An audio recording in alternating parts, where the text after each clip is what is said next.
This story includes some violence to me, so I'll tell you about it. So the question is, why would it happen that poo doesn't come out? And it's only happened 5 times in 25 years, but every single one of them I've been disappointed that we've not managed to get that client moving on the first treatment. And one of the main reasons it can happen is just impaction. If there's just so much poo there, the body will just won't break up in the first go. So I had this particular client that came in, and it's fair to say that he went to the gym a lot and he had all these muscles, etc. And he did admit to me that he'd been taking quite a lot of steroids, and obviously that can be unhelpful to the system. And he was just very backed up, really, really impacted. But he was very proud of the work that he did at gym. He didn't want to stop doing the steroids or anything. He had this amazing 6-pack and he was very proud of it. First colonic, nothing came out. Maybe a little bit of air, but not even any coloured fluid. Nothing was breaking up. So we sent him to the loo. Nothing came out in the loo. Very unusual. I gave him some homework to do, gave him some advice. And then a week later, he came back to see me and the world fell out of his bottom. The violence is coming, I promise you.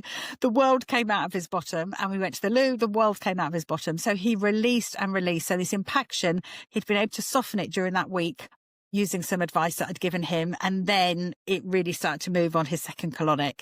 But the problem is that when he came out of the loo, what he thought was a 6-pack had dissolved, and he wasn't hard there. He wasn't solid anymore, because what he thought was a 6-pack was a poo pack, and he was not happy about it. And I don't know if a roid rage is a real thing. I honestly don't know, but I genuinely backed out of that room. I was concerned for my safety, and I backed out of that room and got him out of the door of the clinic as quickly as possible. And that's taught me a lesson, actually, is that I never work when there isn't anybody else in the clinic, for that very reason. You just never know, do you?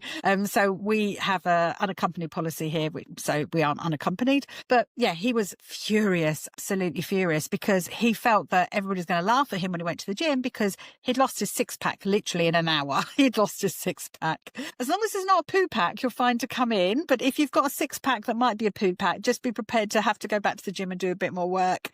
But yeah, it does happen, and it's very rare, but we normally get it sorted eventually. Anyway, hopefully that was an interesting story.